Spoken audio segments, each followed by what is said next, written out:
Hey guys, it's Heather from Kell Plan, and this week is our teacher release, which I'm so excited about. I can't wait. I love setting this up every year, showing you guys some different ideas on how to use your planner. So that's what we're going to do. Let's start by putting our name. If you need ideas on how to put your name, I love using Alpha Basics to enter your name, and I love that we have some fun colors. So I'm going to do that first. I'm not teaching anymore. I used to be a teacher, which is one reason that I love this release so much. But I am going to use this planner as if I'm teaching, just to show you guys how to set it up. So we're going to spell out Mrs. and then K.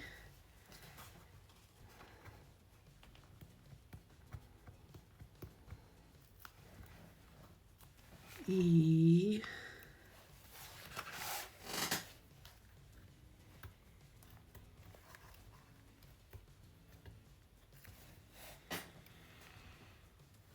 L. L. All right, and then I can just put it right here. Just by, whoops. That L came off crooked, and the miss did not come off at all. So let's try that again. All right, Mrs. Kell, there we go. All right, I love, love, love using these pages. And the way I do this is we are selling these highlighters. Hopefully they're not sold out on release day. My patrons might have bought them all. If my patrons bought them all, then I'm going to order more, and we'll have more coming. But I love that these coordinate with the planner. So let's open these up. Okay, and I'm going to pick, we're going to do a pink, a purple, a blue, and maybe, should we do the peach or should we do the yellow? I think it may be the yellow. Or even the green. There's so many good colors in this set. Let's do the green. Okay, so we can start off. I can highlight this, and I like to make like a little key. So I'm just going to make it up here. So I'm going to do that one. And then I'm going to do this one. And then I'm going to do this one. And then I'm going to do this one. Okay, and then I'm going to grab my pen, and we're going to let these be highlighted for different things. So we're going to put, the blue is going to be start or end of a grading period. The green is going to be staff development. Purple is going to be no school. And pink is going to be testing days, which I may not have the testing days yet, but I'm still going to at least color code them. So then I have printed out, I'm going to cover up the district, but this is the calendar for my local school district for next year. So I have that over here to the side, and I'm going to highlight the things that I need to highlight. So let's start with the start end of a grading period. So the 13th, and for this one, I'm actually going to put like around the number like this instead of highlighting the whole number. That way we can like visibly see the end. So then the 9th, and then the 20th through the 19th, the 6th through the 12th, the 23rd through the 21st. Okay, so that is the start and ending of each grading period. So I can put that one away. Green is going to be staff development. So that is going to be the 4th through the 8th. the 11th, and the 12th. October 10th is a staff development day. January 5th is a staff development day. February 13th and 16th is a staff development day. March 13th is a staff development day. April 6th is a staff development day. And May 22nd is a staff development day. So I was able to go ahead and highlight those. Next, we're going to do no school, which they've done as red. So September 1st, no school. October 13th through the 17th is fall break. November 24th through the 28th is Thanksgiving break. December 22nd through the 2nd. The 19th, no school. The 16th through the 20th. The 20th and the 21st. Oh, no, those are early release days. We're gonna have to do those another color. Whoops, there is school this day. There's not school this day. And then it looks like April 3rd. I wonder if this must be Easter. All right. And then testing dates, we have a lot of testing dates, basically all of April and May. I'm not going to highlight those because I don't know what specific days are elementary days versus middle school and high school. So I'm not going to highlight those, but I have it pink for when I do. And then let's go ahead and do this yellow can be early release.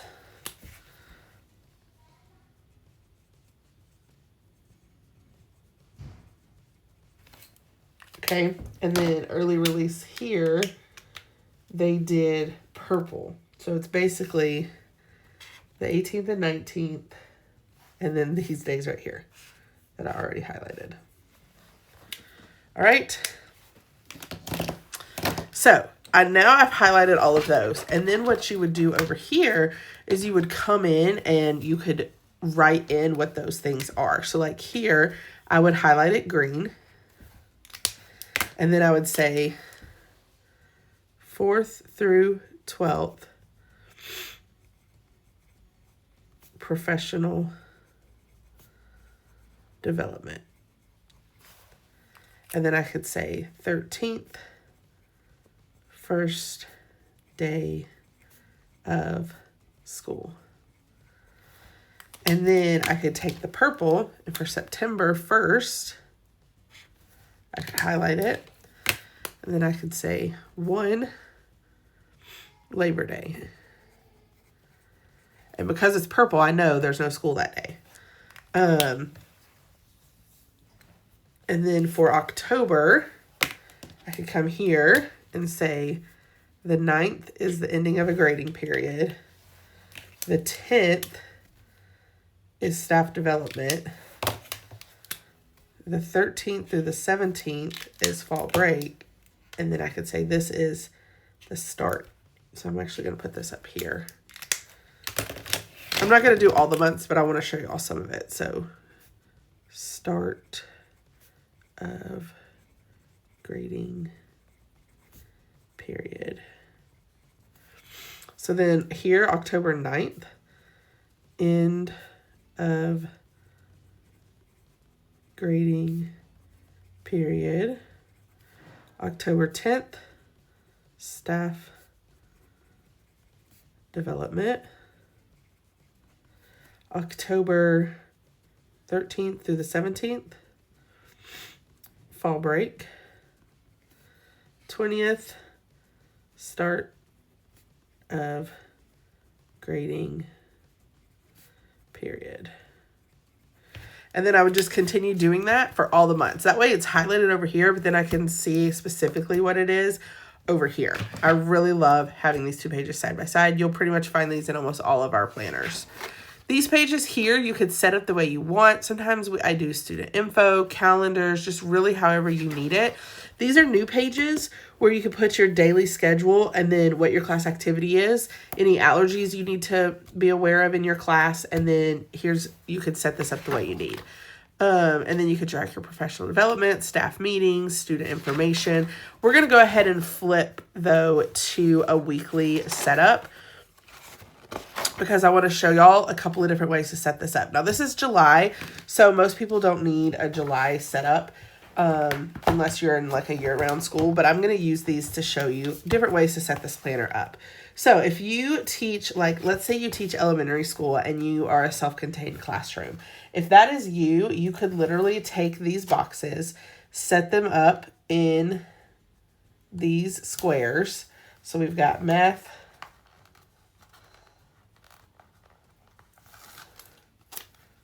writing,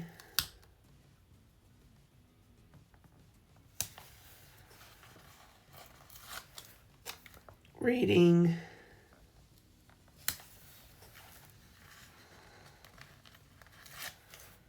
science, and history, or social studies, depending on what you call it in whatever grade you teach. And then you have it set up with your subjects over here, and then you can plan out your week. That is the easiest way to set it up, especially if you are a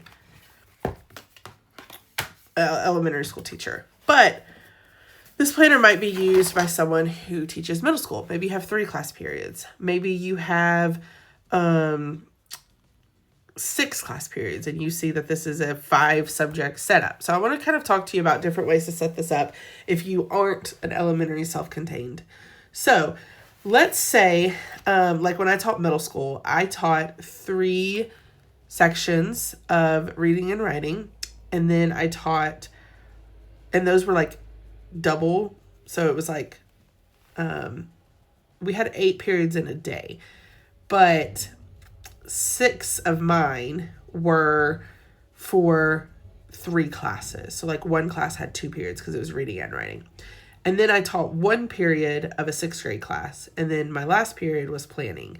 So I had 8, but this is set up like this. So in that case, what I would do is I would probably set this up where I would say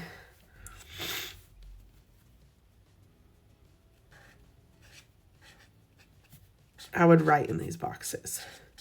Period 1 and 2.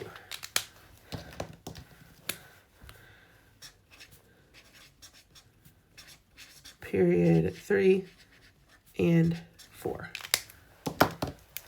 And then 5th period was actually my planning period. So then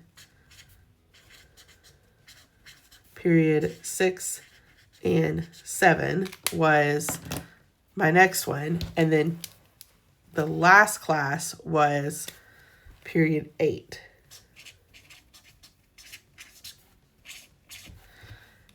And then this one, I could just put planning.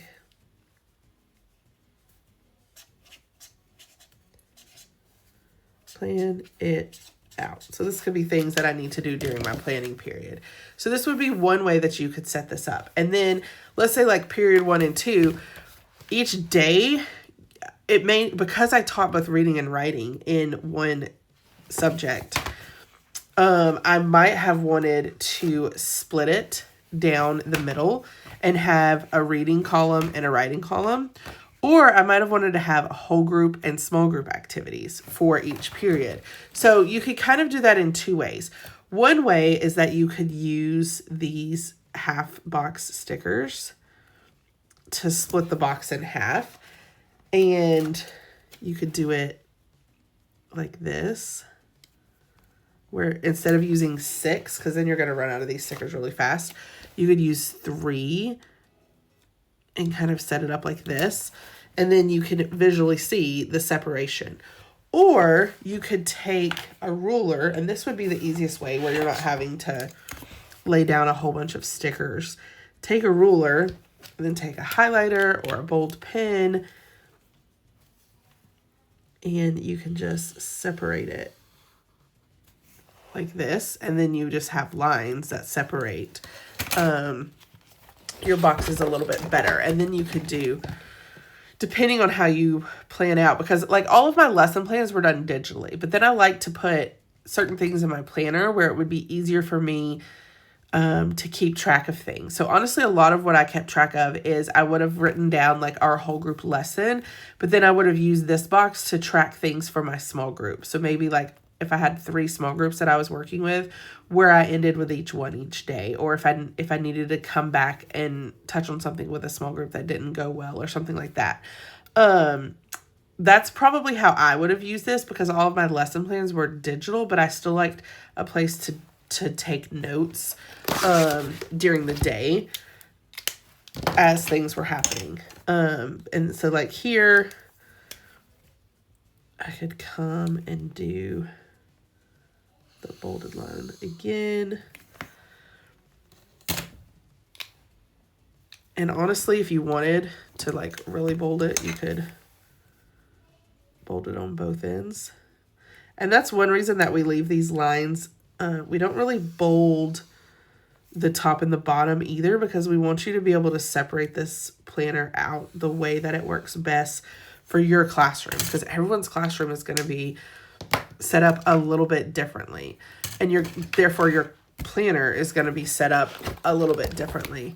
Another thing you could do, especially if you're like a middle school or high school teacher, is if you didn't want to split it up into the way I just did, you could split it up. You could say like whole group. Maybe you teach the same whole group lesson in all of your classes. Okay. And then you want to break this up into your different small groups. So maybe each classroom has 4 small groups, and like one is a higher level, and then it like a higher level of reader if you're a reading teacher. I was a reading teacher, if you can't tell. And so then you plan out your small groups like this.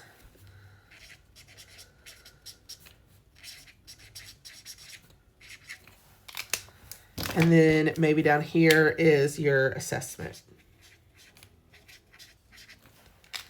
Okay, so then you have your whole group lesson for each day, and then your small group lesson for your 3 small groups. And then each class, you just rotate through the same lesson plan.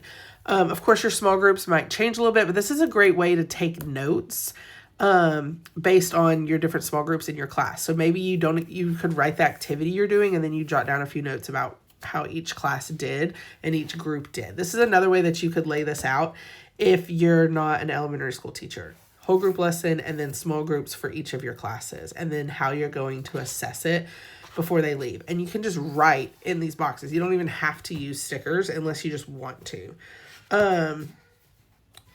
So that is another way that you could set this up. And then if you teach, maybe you just straight up teach 8 different classes. So what I would do if it was me and I taught more than 5 classes, but I couldn't use it in a way that I've showed you so far, I would probably take a thicker marker or a certain color of the week, maybe like this peach one if you don't want it to be super bold. And so you have 1, 2, 3, 4, 5, 6 lines, and then you have 5 sections. So 5 times 6 is 30. So you have 30 lines total. So depending on how many classes you have, you could divide that up. So let's say you teach 6 classes. So you need this to actually be 5 lines each. So you would come in here, and yes, it's a little bit annoying because you would have to do it every week. But if you have a ruler, it's pretty quick. I would suggest not doing this to every single week right at the beginning of your planner, because you might find as you go through that you want to use it a little bit differently. So I would do it 1 week at a time. So 1, 2, 3, 4, 5. But you could just come in here. 1, 2, 3, 4, 5. And just highlight based on the sections you need.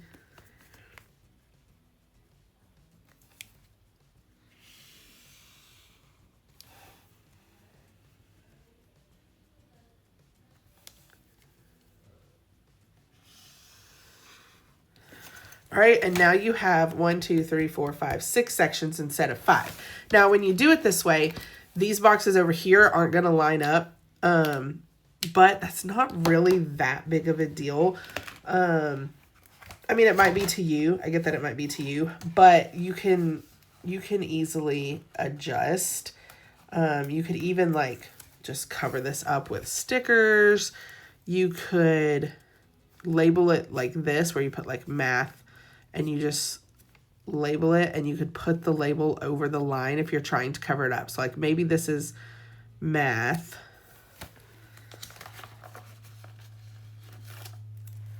And this is writing.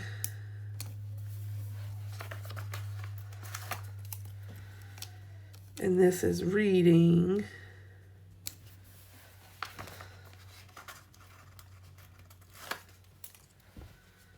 And this is science. And this is history. And up here, you need one more. So then you go to the halvesies.